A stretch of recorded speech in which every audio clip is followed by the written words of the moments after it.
ஒரு சிங்கம் குரல் இல்லாமல் வாழ முடியுமா? காட்டில் அது எப்படி உயிர் பிழைக்கும்? மழை நனைந்த அழகான காடு. ஆனால் அந்த சிங்கம் மட்டும் மௌனமாக இருந்தது. அவன் நல்லவன், யாரையும் காயப்படுத்த மாட்டான். ஆனால் மற்ற விலங்குகள் அவனை பலவீனமா நினைத்தாங்க. அவன் வாயை திறந்தான், ஆனால் சத்தமே வரல. ஒரு கொடிய ஓநாய் கூட்டம் காட்டில் நுழைந்தது. அவர்கள் எல்லா விலங்குகளையும் தாக்க ஆரம்பிச்சாங்க. அனைத்து விலங்குகளும் ஓடினாங்க. சிங்கம் எங்க என்று எதிர்பார்த்தார்கள். அவன் குரல் எழுப்ப முயற்சி செய்தான், ஆனால் சத்தம் வரவில்லை.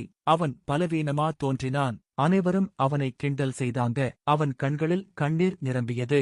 அவன் ஒரு யோசனை கண்டுபிடித்தான். சத்தம் இல்லாமல் வெல்ல முடியும் என்று உணர்ந்தான். அவன் மரங்களின் பின்னால் மறைந்து சிறந்த புத்திசாலித்தனத்தால் ஓநாய்களை ஏமாற்றி ஓடவிட்டான். அனைத்து விலங்குகளும் ஆச்சரியப்பட்டார்கள். சத்தம் இல்லாமலும் அவன் சக்திவானவன். சத்தம் இல்லாமலும் சக்தி இருக்கிறது.